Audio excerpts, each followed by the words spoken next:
Você já se pegou repetindo frases da sua mãe que você odiava quando era criança? Ou então sentiu aquela culpa absurda por não querer o mesmo emprego que o seu pai, a mesma carreira, ou a mesma religião que sua avó, ou o mesmo casamento que sua irmã? Pois é, padrões familiares são como códigos invisíveis. A gente não vê, mas eles controlam tudo. Tem família que a vida parece uma novela. A mãe controladora que vira a eterna vítima, o pai ausente que só aparece quando precisa ou para dar palpite, a irmã rival que tudo é competição. E você, sempre no papel de mediador, cuidador, ou até mesmo um rebelde sem causa. A gente carrega padrões familiares como se fossem DNA. A culpa que não é sua, a raiva que você engole para não criar conflito, a necessidade de agradar até doer. E o pior, muita gente nem percebe que está vivendo uma vida que não é dela. Está vivendo um script escrito por gerações passadas. Alguns anos atrás, eu achava que amar minha família significava ser a salvadora. Se minha mãe estava triste, eu tinha que ficar triste também e fazer algo para ajudar. Se meu pai estava com alguma dificuldade, eu me sentia na obrigação de fazer algo por ele. Até que eu descobri que ser a salvadora do sistema familiar é como tentar segurar brasa com as mãos. Você vai se queimar uma hora ou outra.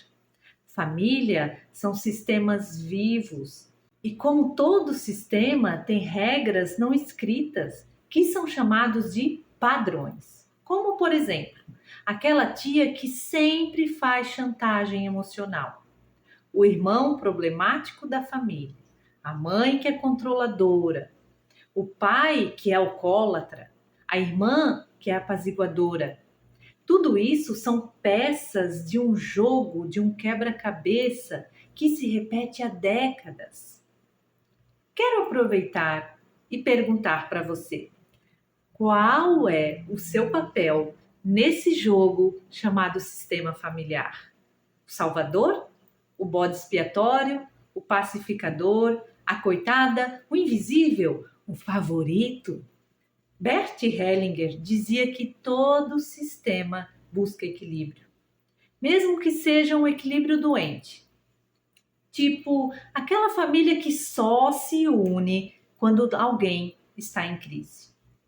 Então, inconscientemente, alguém sempre acaba ficando em crise, criando uma crise para a família funcionar.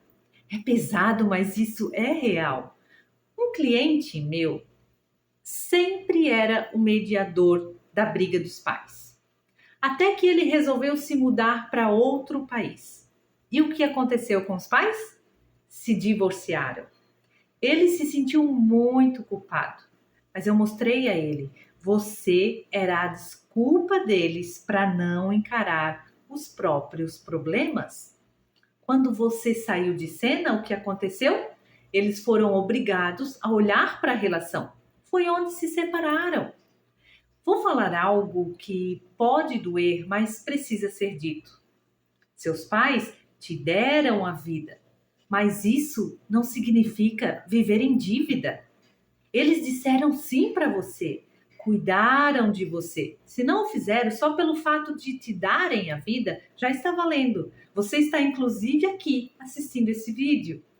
Mas o fato deles terem dado a vida a você não te obriga a ser o apaziguador, o banco, o administrador ou o projeto de vida deles. Amor não é escravidão. Isso precisa ficar bem claro para você.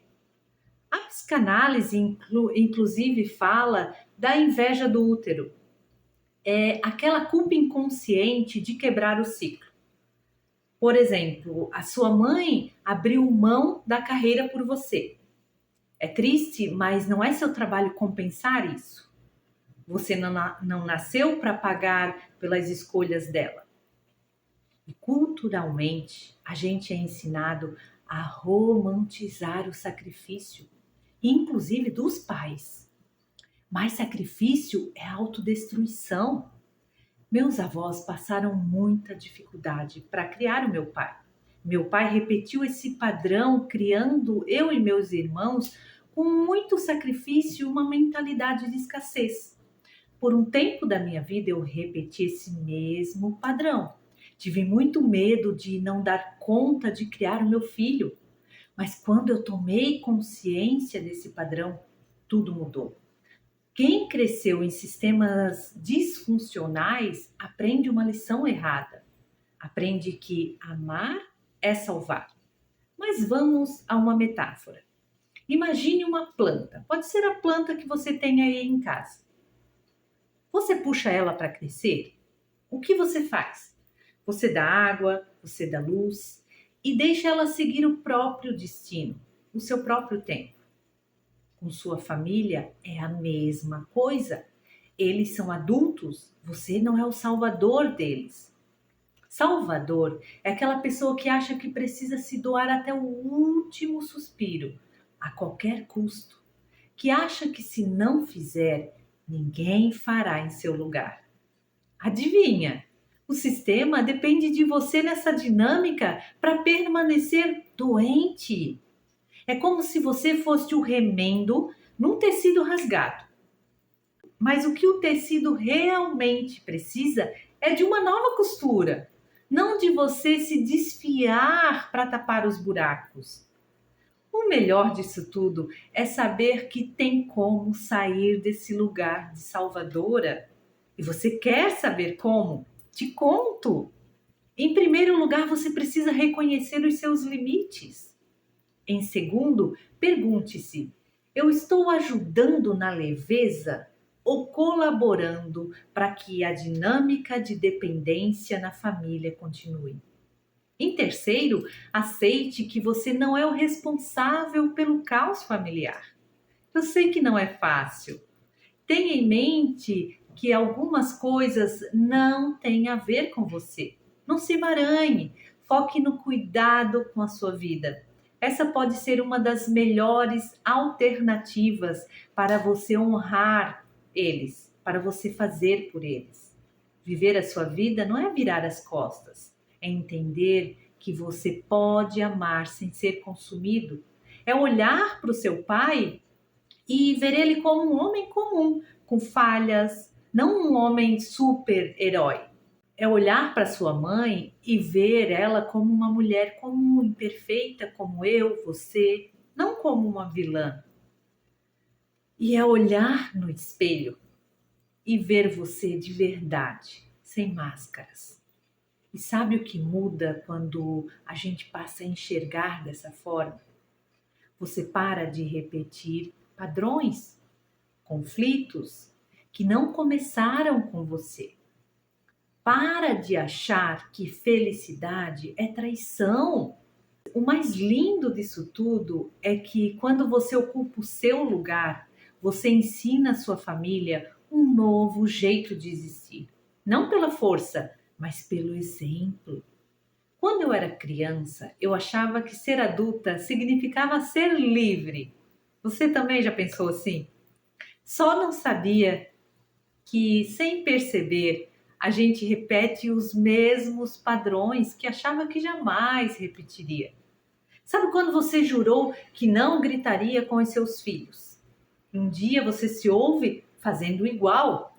Pois é assustador, mas os nossos traumas são herdados até no DNA e a epigenética explica muito bem isso. Bert Hellinger dizia que filhos carregam o que os pais não resolveram. Vamos a um exemplo prático. Se sua avó foi rejeitada, a sua mãe pode ter virado uma pessoa carente e você, sem querer, virou uma pessoa fria, que evita compromisso, que fala que não gosta de gente melosa. É como se a família fosse uma constelação. Cada geração tenta equilibrar a anterior. mas acaba assim criando novos desequilíbrios. Vou te dar um exemplo prático. Um outro cliente meu sempre foi o pai perfeito para os filhos, até que a filha de 15 anos desenvolveu síndrome do pânico. No processo, ele descobriu ele estava replicando o controle e autoritarismo que sofreu do pai, só que disfarçado de superproteção. A diferença é que ele procurou ajuda. Ele teve coragem de olhar para essa questão e resolver. E você também pode. Olhe para o seu presente. Será que você está repetindo o que te machucou? Ou até mesmo compensando exageradamente? Tipo, a filha de uma mãe que trabalhava demais.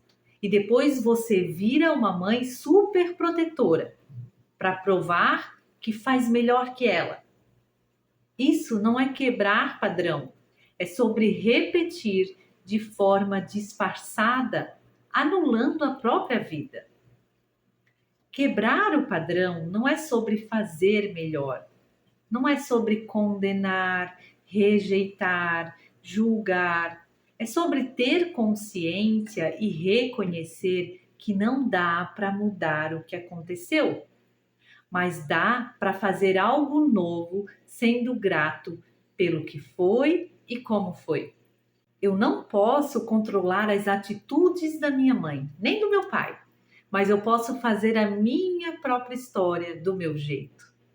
Fazer diferente é sobre acolher a nossa criança ferida, a nossa adolescente rebelde e o adulto que a gente escolheu ser. É sobre se paternar e se maternar. Há anos atrás, no meu processo de autoconhecimento, eu escrevi uma carta para minha mãe e para o meu pai. E depois eu queimei. Não é nem sobre magia, mas é sobre simbolizar que eu cresci e que não preciso mais da permissão deles para ser eu mesma. Se fizer sentido para você, faça isso também. Isso pode te ajudar, assim como me ajudou. Estão ouvindo o barulho da minha gata querendo atenção? Querendo atenção. Vê se pode. Sua família de origem pode nunca mudar, mas quando você para de esperar que eles mudem, algo incrível acontece. Você se torna a sua própria casa, seu próprio lar. E lar é onde você não precisa fingir, é onde o amor não cobra ingresso e onde as portas estão sempre abertas 24 horas por dia. Quando a gente entende que não precisa carregar a família de origem nas costas, é como tirar uma mochila dos nossos ombros, que a gente nem sabia que estava lá. Se você está se sentindo aliviada por saber disso, clica no like, não para me agradecer, mas para celebrar que você está começando a se libertar. E se inscreve também no canal se quiser continuar essa jornada aqui comigo, porque aqui a gente não foge das verdades difíceis, a gente abraça elas para crescer. Ai, não esquece de tocar no sininho, assim você não vai perder nada, porque a gente merece conteúdo que nos desperta, não conteúdo que nos adormece e que nos coloca numa caixa. E compartilhe esse vídeo com alguém que ainda acha que família é para sempre, mas esqueceu que o para sempre pode ser leve. Fique bem, fique em paz e até o próximo vídeo.